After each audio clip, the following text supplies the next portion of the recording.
कार्यक्रमना प्रायोजक छे पारुल यूनिवर्सिटी, यहाँ पॉसिबल है અને સહ પ્રાયોજક છે એસ મોતીરામ, સુરત, સ્વાદ સંબંધ બનાવે।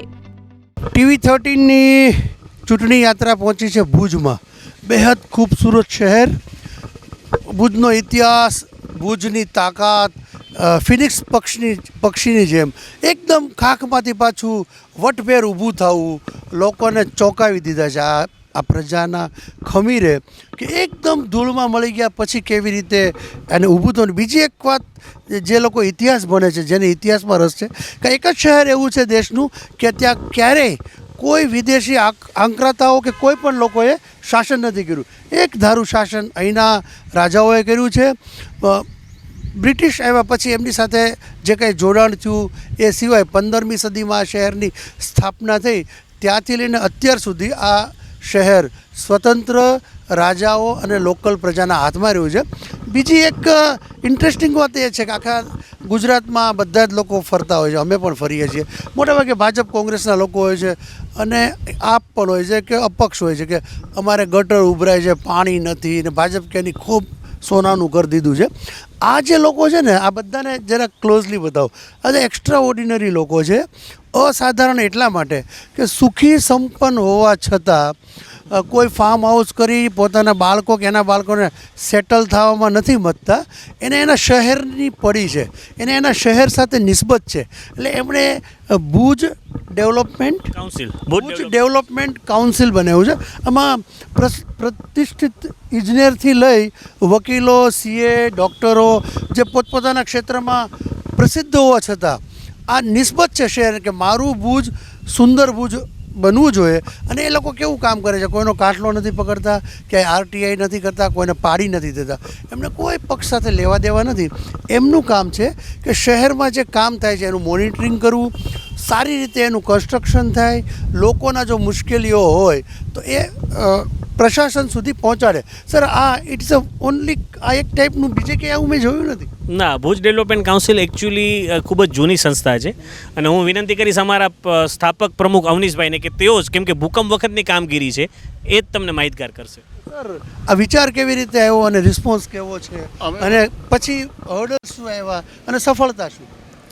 વિચાર એ રીતે આવ્યો કે આપણે જે શહેરમાં રહીએ છીએ એ પ્રત્યે આપણે આત્મીયતા હોવી જોઈએ અને એના ભાગરૂપે 8, 10, 15 લોકો જે તે વખતે ભેગા થયા અને ભુજ ડેવલપમેન્ટ કાઉન્સિલની રચના કરી। અમને એ વાતનો આનંદ છે કે એ સમયે પણ અત્યારે જે આ વોકવે બન્યું કે આ બન્યું, એ બધા પ્રોજેક્ટ અમે જે તે વખતે પણ નગરપાલિકાને આપેલા। દરમિયાન ધરતીકંપ આવ્યું, ધરતીકંપ સમયે અમે બ્રિજ બન્યા કે what should be the next, અને એના સંદર્ભમાં અમે ઘણી બધી યોજનાઓ બનાવીને સરકારને પણ આપી। અમે એમ પણ કહી શકીએ કે સરકારનો કાન પણ આમળેલો, અમે એક નિષ્ફળતાનો લેખ એમ કરીને એક લેખ પણ પ્રસિદ્ધ કરાવેલો। અમારું મુખ્ય કામ એટલું જ છે કે જ્યાં ત્રુટિ દેખાય તો તે ત્રુટિ કેમ સુધરી શકે, એના માટે શું કરી શકીએ, એના પ્રયત્નો કરી છે।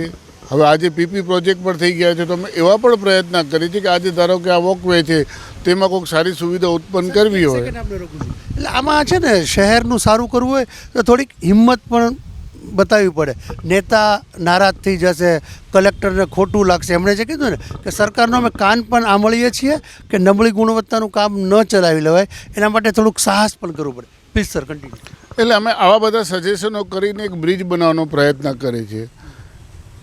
મુખ્ય મુદ્દો એ છે કે જો તમને તમારા શહેર પ્રત્યે લાગણી હશે તો તમારી આંખ તે રીતે જોશે અને એ રીતે ધ્યાન દોરશે। આપણી સાથે જેમણે ભુજનું શાસન કર્યું, જેમના સમયમાં ભુજમાં વિકાસ થયો હશે કે એ એવા પૂર્વ નગરપતિ છે, સર તમારા સમયમાં અને અત્યારે સમયમાં શું ફરક શું હોય છે પ્રશાસન ચલાવવામાં? હું આજથી લગભગ 40 વર્ષ પહેલાં આ શહેરનો પ્રમુખ હતો। ત્યારે એક શહેર નાનકડું હતું, ભૂકંપ પહેલાંનું શહેર હતું, કોટની અંદરનું શહેર હતું, હજી વિકસિત શહેર હતું। ત્યારે નર્મદાનું પાણી આવ્યું નહોતું, અમે બોર કૂવામાંથી ભુજમાં પાણીની સમસ્યા હલ કરતા હતા, ટાંચા સાધનો હતા। આજે 40 વર્ષ પછી ટેકનોલોજીના વિકાસ સાથે શહેરના વિકાસ સાથે સરકારની મળતી પુષ્કળ ગ્રાન્ટોને કારણે અનેકવિધ સુવિધાઓ કામ કરવાવાળા લોકો માટે ઊભી થઈ છે. 40 વર્ષમાં શાસન એક જ પક્ષનું રહ્યું છે અને દિવસે ને દિવસે એ બળવત્તર બનતું રહ્યું છે. આ સંજોગોની અંદર જ્યારે વિપક્ષ એ સાવ શૂન્ય થઈને બેઠું હોય ત્યારે શહેરના એક જાગૃત નાગરિકો એ કાન પકડવાની આવડત જે ધરાવે છે એણે આ કાર્ય કરી રહ્યા છે એનો મને આનંદ છે. મારું નામ અનિલ ડાભી છે, હું વેપારી છું. એક વેપારી તરીકે તમારા ગામમાં શું શું સુવિધા છે અને શું નવી થવી જોઈએ?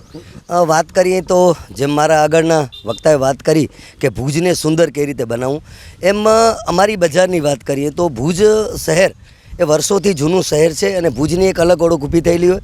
કારણ કે જ્યારે વિશ્વ કક્ષાએ જ્યારે ભુજ નામના મેળવતું હોય અને જ્યાં પ્રવાસીઓ અપ્રત્યમ આવતા હોય જેની કોઈ સંખ્યા ન હોય, અને એ બજારમાં જે અત્યારે અસુવિધાઓ છે એના માટે તંત્રનું ધ્યાન દોરવું છે. કારણ કે ભુજની બજારમાં પાર્કિંગની જે છે એ પ્રોબ્લેમ છે. ભુજની બજાર જે વર્ષો જૂની 40 વર્ષથી એક જ પાર્ટી શાસન કરતી હોય અને વિપક્ષ શૂન્ય છે એ પણ વાત થઈ, તો એ ભુજની બજાર અત્યારે પણ કેમેરાથી સજ્જ નથી. ઘણી મોટી વાતો થઈ હતી કે સમગ્ર ભુજને આપણે કેમેરાથી સજ્જ કરશું જેના કારણે વેપારીઓ અસુરક્ષિતતા મહેસૂસ ન કરે. ડાભીભાઈ કોઈ પોલિટિકલ પાર્ટી સાથે જોડાયેલા નથી. એમની વાતને જે જીતે ભાજપ, કોંગ્રેસ, વિપક્ષ સ્પોર્ટ્સમેન સ્પિરિટ એટલે ખેલદિલીથી લેજો. એમણે કોઈ એવી કોઈ કોહિનૂર કે એવું માંગ્યું નથી. બહુ બેઝિક સુવિધાની વાત કરી છે. કરોડો રૂપિયાનું ફંડ આવે છે તો સીસીટીવી હોય તો બજારના વેપારીઓ સુરક્ષિત રહે. પાર્કિંગ ન હોય તો કોઈક હવે તો ચંદ્ર ઉપર પહોંચી જાય છે તો પાર્કિંગ તો થઈ જ જાય ને. અમારા શહેરમાં સારું શું ને ખરાબ છે? અમારા શહેર ભૂકંપ પહેલાં અને ભૂકંપ પછી ઘણો ચેન્જ થઈ ગયો છે. પહેલાં માર્કેટ હતી, એક જ રસ્તો હતો, કાંઈ નહોતું. આ ભૂકંપ પછી આ અનમ રિંગ રોડ બન્યો, છઠ્ઠી બારી રિંગ બન્યો. મારું તો એટલું જ કહેવાનું છે કે દિવસે દિવસે વાહન વધે છે. ભુજની આજુબાજુ બધા ગામડાના ગ્રાહક છે એ ભુજમાં જ ખરીદી કરે છે. આજે નવા રોડ બન્યા, અનમ રિંગ રોડ, છઠ્ઠી બારી રિંગ રોડ કે સ્ટેશન રોડ, બહુ ટ્રાફિકની સમસ્યા છે. એટલે ટ્રાફિકની સમસ્યાનો ઉકેલ થાય તો વેપારીઓ ધંધો પણ વ્યવસ્થિત સારી રીતે કરી શકે. આવનાર બહારના ટુરિઝમ છે એને પણ મજા આવે કે આ પાર્કિંગ આડેધડ પબ્લિકનો પણ વાંક છે, નો ડાઉટ. આડેધડ પાર્કિંગ થાય છે, એ પાર્કિંગ હોય જ નહીં. તમને કહું, મેં એટલા ગુજરાતમાં ફેર્યો, માણસ શાંતિથી ચાલી શકે એ કેટલું મેં જોયું. ફૂટપાથ તો આપણે રહેવા જ નથી દીધી, ફૂટપાથ જ નથી જોયું. તમે અદૃશ્ય થઈ ગઈ, અદૃશ્ય થઈ ગઈ છે. એટલે ટ્રાફિક પોઈન્ટ બધા છે જે મેઇન ભુજની માર્કેટ છે, અનમ રિંગ રોડ, છઠ્ઠી બારી રિંગ રોડ, સ્ટેશન રોડ કે જ્યુબિલી સર્કલ, એ ટ્રાફિક જેમ મને વધુ ઓછું થાય એ માટે આવનારા જે ચૂંટાય એમને અને વહીવટતંત્ર ધ્યાન આપે તો ભુજ ઘણો સરળતાથી અને શાંતિથી વર્તે. ભૂકંપ પછી કચ્છને મેડિકલ કોલેજ મળી છે, કચ્છ યુનિવર્સિટી મળી છે, કચ્છને સારા એરપોર્ટ મળ્યા છે અને લાંબા અંતરની ફ્લાઇટો પણ મળી છે. પણ જે બેઝિક જરૂરિયાત છે નાના માણસને સૌથી મોટી જરૂરિયાત હોય છે પાણીની. કચ્છની અંદર હવે નર્મદાનું પાણી આવતું શરૂ થયું છે, પણ જે આપણા જળાશયો છે જે આપણને વિરાસતમાં મળ્યા છે એ જળાશયોની સુરક્ષા કરવી, એની માવજત કરવી એ આપણો પ્રથમ અધિકાર છે. પણ ભુજ શહેરમાં કેટલાક તળાવોમાં જળકુંભી આવી ગઈ છે, જેને નિકાલ કરવા માટે વર્ષોથી પ્રયત્ન થાય છે પણ હજી સફળતા મળી નથી. સર, આપનું શહેરમાં નવું શું સારું થવું જોઈએ અને આપનું શહેરને તમે કઈ દ્રષ્ટિથી જુઓ છો? આખું ગુજરાત બધે ફરો છો, બરાબર, અને આવું ઉત્તમ કામ કરો છો. દરેક વ્યક્તિ જે જ્યાં રહેતો હોય ને તેને પોતાનું શહેર સુંદર જ લાગે. અને જે એજ્યુકેટેડ વ્યક્તિ છે એ તો હંમેશા એ છે કે મારું શહેર કેમ સુંદર બનાવી શકાય. વાત રહી કોઈ બી શહેરની, તમે તો હવે આખા ગુજરાતમાં TV13ની ટીમ પ્રવાસ કરવાની છે, લોકોને મળવાની છે, સમસ્યા જાણવાની છે. કોઈ બી શહેર હોય, નગરપાલિકાની જ્યારે સ્થાનિક સ્વરાજ્યની વાત આવે તો મુખ્ય સમસ્યાઓ જે પ્રજાને સ્પર્શે છે તેવી કઈ તો કે પાણી, ગટર, રોડ લાઇટ અને ટ્રાફિક. કચરો લઈ જાય સવારમાં આવીને, એ તો બહુ સૌથી મહત્વનો મુદ્દો એ છે. ખરેખર હું એવું માનું છું કે સરકારે જે ગાર્બેજ માટેની જે પોલિસી છે નગરપાલિકાઓની, એમાં તો બહુ મોટા પાયે સુધારો કરવાની જરૂર છે. ખાસ કરીને હવે આટલી ટેકનોલોજીનો જમાનો છે તો જો ડોર ટુ ડોર કલેક્શન જો એપ્લાય કરી શકીએ આપણે સંસ્થાઓની મદદ લઈએ. અગાઉ ભુજમાં હતું, સખી મંડળો આવતી, અત્યારે તમારે ડોર ટુ ડોર કલેક્શન નથી? વિસ્તારમાં છે, અમુક વિસ્તારોમાં નથી. નાના ટાઉનના ગામડામાં આવી ગયું છે. ઘંટાગાડી કે સવારમાં ગીત ગાતું ગાતું આવે, કચરાવાળા આગે એમ. સરકાર ગ્રાન્ટે આપે છે પણ દરેક વિસ્તારમાં નથી. એનું ટ્રેકિંગ થાય જીપીએસથી, દરેક વિસ્તારમાં જાય અને લોકો કચરો એમાં ઠાલવે પોતાના ઘરનો. એ જો થાય ને, દાખલા તરીકે અત્યારે આપણે આ જ વિસ્તારમાં ઊભા છીએ, ટોક કરીએ છીએ, આખા વિસ્તારમાં તમને કચરા પેટી દેખાય છે? કે કચરો શૌચાલય પણ નથી અહીં કઈ, વોશરૂમ પણ નથી. સામે છે. તો સર આપ એન્જિનિયર છો, તમને બધી સમજ પડે છે. મોટેભાગે કોઈ પણ રાજકીય પક્ષના ક્યારેય આવા ટેકનિશિયનોની મદદ લેતા હોય છે કે એમાંથી જે ભરતીમાં હાલ્યા આવતા હોય એની પાસે ચિતરાવી દે કંપાસથી? હવે અત્યારે તો આખા સ્ટેટ લેવલે એવું થઈ ગયું, થર્ડ પાર્ટી ઇન્સ્પેક્શન અને કન્સલ્ટન્ટને નિમીને જ કામ કરતા હોય છે સૌરાજ્ય સંસ્થા છે. તોય સાહેબ પુલ તૂટી જાય યાર થોડીક વારમાં, તો હું તમને 1 લાખ દાખલા આપું. હું જે શહેરમાં રહું ને ત્યાં હમણાં એક 3 મહિના પુલ બેસી ગયા, એમ કાંઈક 6 મહિના તો ખેંચવો તો. સાહેબ કન્સલ્ટન્ટની ફી કેટલી છે એ આપ તપાસ કરજો. કન્સલ્ટન્ટની ફી 1 થી 1.5% સ્ટેટ ગવર્મેન્ટ આપે છે અને નગરપાલિકા પણ એટલી જ આપે છે. હવે 1-1.5%માં કોઈ કન્સલ્ટન્ટનું કામ ન કરી શકે. આખો દિવસ એક એન્જિનિયરને ઊભો રાખો, એનું સર્વે કરવું, એનું એસ્ટિમેટ બનાવવાનું, એની ડિઝાઇન આપવાની અને ત્યારબાદ આખું કામ કરાવવું. એટલે ક્યાંક ને ક્યાંક થોડીક લૂપહોલ્સ છે આપણામાં. ને આપણા દેશમાં ભ્રષ્ટાચાર તો કેટલો બધો છે એ આપને ખબર છે. એ મારે એના માટે પડવું નથી કે ભ્રષ્ટાચારને કારણે જે બધા પુલને જે બધા તૂટે છે, કે જે રોડ તૂટી જાય, જે થાય છે, પણ એના કરતાં જે માઇક્રો પ્લાનિંગથી કામ થવું જોઈએ. અત્યારે કામ કેવું થાય છે કે જે ગ્રાન્ટ આવી એમાં કામ કરો. એકચ્યુઅલી એવું હોવું જોઈએ, તમે કામનો પ્લાન બનો, એના એસ્ટિમેટ બનો, એમાંથી ગ્રાન્ટ માંગો. અત્યારે કામ છે 5 કરોડનું, ગ્રાન્ટ આવી 2.5 કરોડનું, તો 2.5 કરોડનું જ કામ થાય, 2.5 કરોડનું કામ પાછું રહી જાય. મને પોતાને પર્સનલી મજા પડી ગઈ, કોઈ હોહા નહીં, કોઈ. અને એવું નથી કે સરકારની વાહવાહી કરી, જ્યાં જ્યાં ખામી હતી ત્યાં તમામ લોકોને, એકવાર નરેશભાઈ બતાવો, આ તમામ લોકોએ સરકારનો કાન આજે પણ આંબળ્યો છે કે ભાઈ અહીંયા શૌચાલય નથી, વોશરૂમ નથી, ડસ્ટબિન નથી. તો આવા લોકોની સંખ્યા વધતી જશે તો દરેક શહેર ભુજ જેટલું જ ખૂબસૂરત થશે. અને આપ સૌને અભિનંદન કે ઉત્કૃષ્ટ કામ કરો છો. આપની પાછળ પણ એક નવી પેઢી આની તૈયાર કરજો, નવા લોકો જોડાય, જેથી કરીને કેટલાક વર્ષો પછી તમે નહીં હોવ ત્યારે આ સંસ્થા સુચારુ રીતે ચાલે. તો આ તો ભુજથી TV13ની ચૂંટણી યાત્રા અનોખો શો હતો. TV13ની ચૂંટણી યાત્રા મહેસાણા પહોંચી છે અને આખું ગુજરાત ફરતા અમને મજા શું આવે છે કે દરેક શહેરમાં કેટલાક જિંદાદિલ લોકો હોય છે. એનો સુખ કે દુઃખમાં હસતા રહે, લોકોને હસાવ્યા કરે, મજા કરે. અને આવા લોકો મોટેભાગે નહીં તો શું છે, મેટ્રો સિટીમાં સ્ટ્રેસ પણ હોય છે, લોકો એવું કાળું મોઢું કરીને બેઠા હોય. આવા લોકો આવે, અમને જોઈને ખુશ થઈ જાય, કાંઈક ને કાંઈક બોલવા મળે. શું લીધું? ચોળી, પડવત, ગવાડ, લીલી ડુંગળી. ભાવ શું છે દેખાડો? આ શું છે? આ પડવર કહેવાય. બી કેમ બને? એ ખેતીવાડી સબ્જી જ છે. તમે બનાવો તમારા ઘરના? ઘરના બનાવવા. તમારે નથી બનાવવું પડતું? જાતે નહીં બનાવતા. ગરવાડા લાયા છે, મહેનત કરવાની, ગરવાડા છે, આપણે લાઈને આપી દેવાનું. ઠીક. રસોઈ કરીને ખવડાવવા, આપણે એને મજૂરી કરીને આપવાનું હોય. કેવું છે, પાણી આવે છે ઘરે? બધું ઓકે. બધું ઓકે. આમ વ્યવસ્થા કેવી છે તમારા શહેરમાં? વ્યવસ્થા સારી. રસ્તાઓ બધા કમ્પ્લીટ.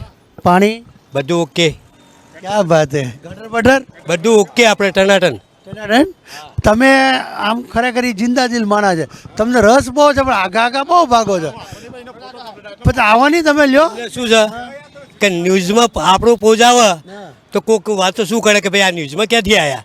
એમાં શું કહે, ન્યૂઝમાં માણસ મરી જાય. આ બધા મોટા આવે જ છે નહીં. ન્યૂઝ આપણા માટે છે ને, આપણા જિંદાબાદ છીએ.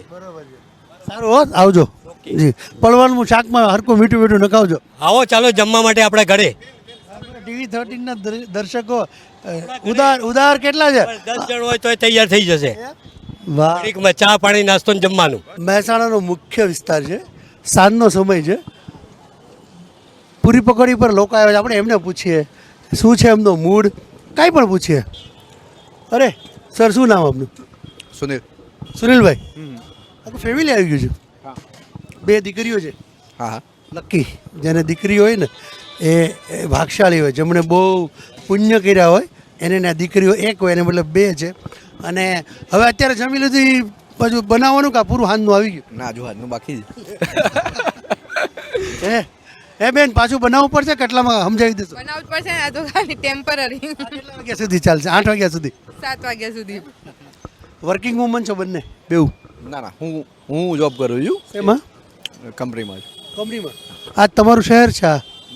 તો હું છું કડીથી કરી ક્યાંય ના તો આ સ્થાનિક સ્વરાજની ચૂંટણી આવે એમાં રસ લ્યો ખરો ખબર પડે નોલેજ છે બાકી આપણે ડાયરેક્ટલી એક્ટિવલી ભાગ તમે જે શહેરમાં રહેતા હો જે ગામમાં પાણી આવી જાય છે હા, પાણી તો આવી જાય. હેલ્ધી હેપી હેલ્ધી ફેમિલી આમ સુખી રહેવા માટે કે અબજો રૂપિયા હોવા જરૂરી નથી કાંઈ 5 સ્ટારમાં જ સુખ ન મળે. શું નામ છે? નામ આવડે કે નહીં તમારું નામ? આમ તો આવડે રમેશભાઈ. નોમ છે રમેશભાઈ. કોમ શું કરો? ટ્રાન્સપોર્ટનો ધંધો. ટ્રાન્સપોર્ટનો ધંધો. તો આ મહેસાણા સિટી કેવું હ? બહુ રૂપાળું ટણાટણ. રૂપાળું ગોરું કેવું રૂપાળું? રૂપાળું ટણાટણ છે. પાણી આવે છે? પાણી બધું ગટર બટર બધું રેડી છે કોમકાજ. મત દેવા જાઓ તો ચૂંટણીમાં? રાજમાં બધું રેડી છે. ચૂંટણીમાં રસ લ્યો છો? ચૂંટણીમાં રસ કરો. ઉમેદવારી કરી ક્યારે? ઉમેદવારી નહીં કરી પણ વોટ તો આલીશું કે ભાજપને. ટિકિટ માંગી હતી ક્યારે? આ ટિકિટ નહીં જોઈતી આપણે. ભાજપ બરાબર, આપણે જિંદાબાદ. એવું છે? સારું ગામમાં મહેસાણા. હા, નગરપાલિકા બની ગઈ. મહાનગરપાલિકા. હા, મત દેવા જાઓ છો? મત તો આલવો જ પડે ને, આપણો અધિકાર અને હક છે, આપણો અધિકાર. કામ કેવું જ કરે છે નેતાઓ? કામ સારું. પાણી આવે ઘરે? પાણી તો આવે જ છે ને. ઓલા ભાઈ આખું ગરમ કરીને પાછળ ઉભા. હા, આવે પાણી આવે. નમસ્કાર, TV 13ની ચૂંટણી યાત્રા આવી પહોંચી છે મહેસાણા એશિયાની સૌથી મોટી દૂધની ડેરી અને ઉત્તર ગુજરાતનું આ એન્ટ્રન્સ ગણાય. ONGC છે, ખૂબ વિકસતું ધબકતું શહેર છે. આ સાથે આ શહેર સાથે જોડાયેલા કેટલાક જાહેર જીવનમાં, કેટલાક કોમન મેન, કેટલાક વિચારધારા આધીન લોકો આપણી સાથે છે. આપણે એમને પૂછશું એમની શહેરની સ્થિતિ કેવી છે અને વધુ શું કરવું જોઈએ. સૌથી પહેલાં કોને પૂછશું? આપ તમે નક્કી કરો. આ તો લખનઉ જેવું થઈ ગયું. પહેલે આપ. અચ્છા સર, આપનું શહેર કેવું છે અને તમને શું લાગે છે શહેર કેવું છે? પછી શું થવું જોઈએ બીજા મિત્રોને પૂછશું. મહેસાણા એક વિકસિત સિટી ગણાય. પ્લસ પોઈન્ટમાં ગુજરાત સરકારે અમને જે મહેસાણા મનપાનો દરજ્જો આપે એ પણ અમારા માટે એક સૌભાગ્ય છે. અને મનપા બન્યા પછી વિકાસના કામો કમિશનર અને ડેપ્યુટી કમિશનર મારફતે જે સવા વર્ષથી ચાલી રહ્યા છે એ પણ સારા કામો છે. પ્લસ પોઈન્ટ થોડું ઘણું દરેકમાં થોડી ઘણી ખામી 10% આઘી પાછી રહેવાની, પણ એકંદરે મનપા આવ્યા પછી વિકાસના કામો સારા છે. આઇકોનિક રોડના કામો ચાલી રહ્યા છે, ગટરના કામો ચાલી રહ્યા છે, રોડ રસ્તાના કામો પણ ચાલી રહ્યા છે. ભવિષ્યમાં અમારા વોર્ડ 1ના 4 જે સભ્યો 2 બિનહરીફ થયા અને 2 જે અમે બહુમતીથી ચૂંટી લાવીશું. અને મહેસાણાની ટોટલ બોડી એ સારા વિકાસના કામો કરશે અને એક સારું સપનું મહેસાણા સિટીનું પૂરું પાડશે. મહેસાણા એ ગુજરાતની એક લેબોરેટરી કહેવાય, એટલે પોલિટિકલ લેબોરેટરી છે. એટલે ગુજરાતમાંથી સંદેશો અન્ય જિલ્લાઓમાં પણ જશે. સર, તમે શું કહેશો? તમારું શહેર કેવું છે? શું સારું છે, શું પ્રોબ્લેમ છે? અમારા શહેરની વાત કરીએ તો મહેસાણા મહાનગરપાલિકા બન્યા પછી ખરેખર જે વિકાસની વાતો કરીએ તો જબરજસ્ત વિકાસ થયો છે. પણ એમાં થોડુંક માઇનસ પોઈન્ટમાં કહીએ કે આ વિસ્તાર જે ખરો, આ વિસ્તાર જે આમ તો ઓજી વિસ્તાર જોડાયેલો છે. પછી બીજું કે સારામાં સારો વિસ્તાર પણ છે. પણ અહીં શિક્ષણની બાબતે હું વાત કરવા માગું તો આ વિસ્તારની અંદર એક ઓગણવાડી નથી. કે આટલાથી લગભગ 2-2.5 કિલોમીટર દૂર જઈએ તો આપણે ઓગણવાડી મળી જાય. આમ તો મહાનગરપાલિકા એરિયા પ્રમાણે જોઈએ તો ભાઈ 1.5 કિલોમીટર એક ઓગણવાડી જોઈએ, બરાબર? એ નથી. પછી બીજું આપણે હાઈસ્કૂલની સ્કૂલની કોઈ વાત કરીએ તો આટલામાં એક નજીકમાં કોઈ સ્કૂલ પણ નથી. આનો જવાબ કોણ આપશે? આંગણવાડી કેમ રહી ગઈ છે? આંગણવાડીમાં શું છે કે પ્રાઇવેટ ખાનગી શાળાઓ બની છે આજુબાજુ 500 મીટરે ખાનગી શાળાઓ બની છે. પછી નાના બાળકો માટેની જે નાના કિડ્સ ની એજ્યુકેશનની પણ નાની શાખાઓ બની. એટલે એવા જે વિસ્તારો છે, માનો કે રાજીવ બ્રિગેડ કે એવા જે અમુક સ્મોલ એરિયા કહેવાય જે ક્યાં છે, એવા વિસ્તારોમાં જરૂર છે. અને ખરેખર આ નગરપાલિકા બન્યા પછી અમે પણ રજૂઆત પણ કરવાના છીએ કે રાજીવ બ્રિગેડ કે એવા એક વિસ્તારની અંદર એક નાની આવી બાળ આંગણવાડી કે નાની 1 થી 4ની પ્રાથમિક શાળા બને, જે માટે અમે રજૂઆત પણ કરવાના છીએ. તમે શું કહ્યું દાદા? અમારો તો પ્રશ્ન એક જ છે કે અમારો આ એક્સિડન્ટ ઝોન વિસ્તાર કહેવાય છે. અઠવાડિયાની અંદર એક તો એક્સિડન્ટ થાય જ છે અહીંયા, બરાબર? તો ખરેખર અમારો જે રોડ છે, જે શક્તિધારાવાળો રોડ, એ થોડો જો પહોળો થાય તો વધારે વોર્ડ નંબર 1 મહેસાણામાં જે ચૂંટાય કાંઈ જોતું નથી. હવાઈ ચપ્પલ પહેરીને આવ્યા છે, સામાન્ય માણસ છે. શું કામ કરો? હું શિક્ષકમાં હતો, હેડમાસ્ટરમાં હતો. હેડ માસ્ટર છે તો પગાર ઊંચો હોય. સરકારીમાં હતા? સરકારીમાં તો તમે કઈ આ ખોટો દેખાવ કર્યો છે, બહુ પૈસાદાર હોય, લાખ રૂપિયા કેટલા આવ્યા ઉતર્યા ત્યારે એ નથી કેવું, નકામ માથાકૂટ થાય. પણ એટલે ખાલી શિક્ષક છે એટલે સાદગીથી રહે છે. પણ હું આપણે રોડ અમારો પોળો થાય થોડો. રોડ પોળો થાય એવું કરજો. અને બધું એફડી મૂકી દીધી ને બરોબર? મૂકી કમ્પ્લીટ. કોનું બનું? કમ્પ્લીટ. વાંધો નહીં. શિક્ષકો સુખી રહેવા જોઈએ. શિક્ષકો જો સુખી થશે તો જ સમાજ સારો.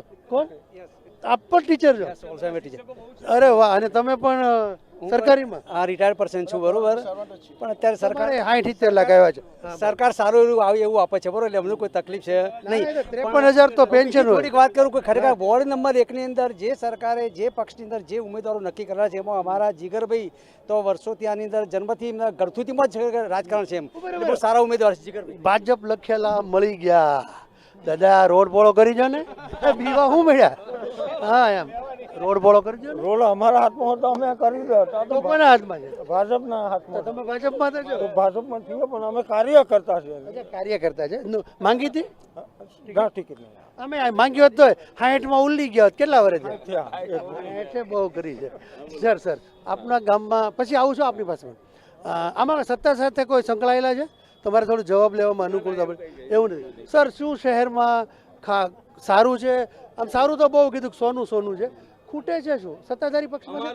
પ્લીઝ આવી જાઓ થોડા મારા પ્રશ્ન. દાખલા તરીકે આ કોઈ મને પ્રશ્ન પૂછે તો મારે આપને જવાબ લેવા. અમારો મહેસાણા જિલ્લો આખા વર્લ્ડની અંદર, અમારા મહેસાણા જિલ્લાનો કોઈ માણસ એવો નહીં હોય કોઈ જગ્યાએ વર્લ્ડની અંદર નહીં હોય, કોઈ ગામ હોય, કોઈ સિટી હોય, બધી જગ્યાએ અમારા મહેસાણા ડિસ્ટ્રિક્ટના તમામ માણસો પથરાયેલા છે. એટલે મહેસાણા જિલ્લાની અંદર તમે કોઈ એપી સેન્ટર, અમારું રાજકારણનું એપી સેન્ટર કહેવાય. વિકાસની દ્રષ્ટિએ મહાનગર અમારો પહેલાં ઓજી વિસ્તાર હતો. પોચોટ ઓજી વિસ્તાર કહેવાય. ઓજી વિસ્તાર એટલે નગરપાલિકામાં નહોતું આવતું, પણ પંચાયતની અંદર જે અંડરટેકિંગમાં આવતું હતું એ કામ નાના મોટા અમારા ત્યાં થયા હતા. પછી નગરપાલિકાએ અને પંચાયત ગયા પછી વહીવટદાર આવ્યા કમિશનર તરીકે અને મહાનગરપાલિકા ઘોષિત જાહેર કર્યું. એ પછી વરસાદી પાણીની ગટર લાઈન માટેના જે બી હતા, પાણીની ગટર લાઈન, પાણીના પીવાના પ્રશ્નો, પછી અહીંયા રોડ ઉપર એક્સિડન્ટ થાય એ માટે તમે કાકાએ વાત કરી કે અમારા રાધનપુર રોડથી ડી-માર્ટ સુધીનો રોડ છે એ રોડ પર વારંવાર અહીંયા પણ અમને એક્સિડન્ટ થઈને 2 મરી ગયા. અહીંયા આગળ પણ એક્સિડન્ટ થયો, કાલે પણ એક એક્સિડન્ટ થયો હતો. એટલે આવા એક્સિડન્ટ થતા હોય છે. પણ અમારો શક્તિધારાથી કમલપત સુધીનો જે રોડ નીતિનભાઈ કમલપત બહુ સારો બનાવ્યો છે કે જ્યાં ગંદકી હતી અને એના પર 80 કરોડ રૂપિયા નીતિનભાઈ પટેલ લોકો હમણાં ચૂંટાઈને આવશે ભાજપમાં કે જે કોઈ કોંગ્રેસમાં, એમને કઈ કેવું છે? શું કરવું જોઈએ સૌથી પહેલા? અમારે પહેલા જ્યાં રસ્તા નેડિયાઓ પડેલા છે કે ભાઈ 52નું નેડિયું હોય, અમારા શક્તિધારાનું નેડિયું હોય, એ રસ્તાઓ એમના અંદર પહોળા થાય અને એનો વિકાસ થાય, ડેવલપ થાય, ગાર્ડન બને, સિટીઝન પાર્ક બને, નાના છોકરાઓ ભૂલકાઓ માટેના ગાર્ડનો બને, બાળ મંદિર બને, ગટર લાઈનના પ્રશ્નો છે, એ બધા પ્રશ્નોનો વિકાસ થાય. લાંબુ લિસ્ટ છે સર. આમનો ઇસ્યુ છે, શું કહેશો? એમનો ઇસ્યુ એ ઇસ્યુ નથી પણ એમની માગણી છે. અને માગણીને ધ્યાને રાખીને મનપાના જે પણ નવા કમિશનર હતા એમને એની ડિઝાઇનને પ્રોગ્રેસ કરી દીધેલી છે. ઓલરેડી એમની ડિઝાઇન નકશા બની ગયા છે. સરકારે ધ્યાનમાં લીધેલું છે મહેસાણા મનપાની વિસ્તારની અંદર નવા બગીચા, નવા રસ્તા, ટીપીડીપી, નવી પાણીની વ્યવસ્થા માટે પાણીના સંપ, આ બધા જ પ્રોજેક્ટ એમણે ડિઝાઇન તૈયાર કરી દીધેલી છે. પણ એ હજુ પહેલું જ વર્ષ છે મનપાનું. હું તમને પૂછી લઉં, ગટરની વ્યવસ્થા કેવી છે શહેરમાં?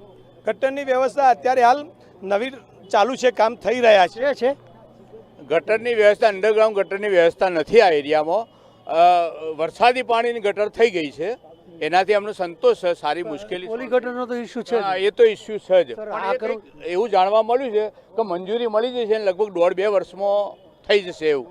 એટલે આ લોકોની જે માગણી છે ગટરની, એટલે આ વિસ્તાર હમણાં જ નવો મનપામાં દાખલ થયો છે. અત્યાર સુધી એ મનપામાં નહીં હતો, એ ગ્રામ પંચાયત પોચોટ ગ્રામ પંચાયતમાં હતો એ વિસ્તાર. તો હવે મનપામાં આવી ગયા પછી એની ડિઝાઇન નકશા તૈયાર થઈ ગયેલા છે, એના માટે ગ્રાન્ટ પણ મંજૂર થઈ ગયેલી છે. તો એ નવા કામોમાં મંજૂરી આવી ગયેલી છે. હવે નવા ટેન્ડરો થશે એટલે કામ પૂર્ણ થઈ જશે. સર આપ બોલશો પ્લીઝ.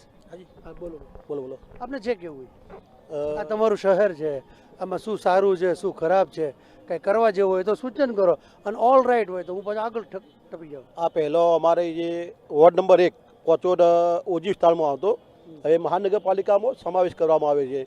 એટલે જેથી કરી જે સભ્યો છે નવા નિમાયેલા છે એ સેવા ભાવનાવાળા માણસો છે અને આવનાર સમયમાં ખૂબ સારો વિકાસ કરશે. મહેસાણામાં ફર્સ્ટ નંબરનો વિકાસ રાધનપુર રોડ પર થશે અને વોર્ડ નંબર 1માં થશે અને સારી રીતથી જીતશે એ અમે ગેરંટી આપીએ છીએ.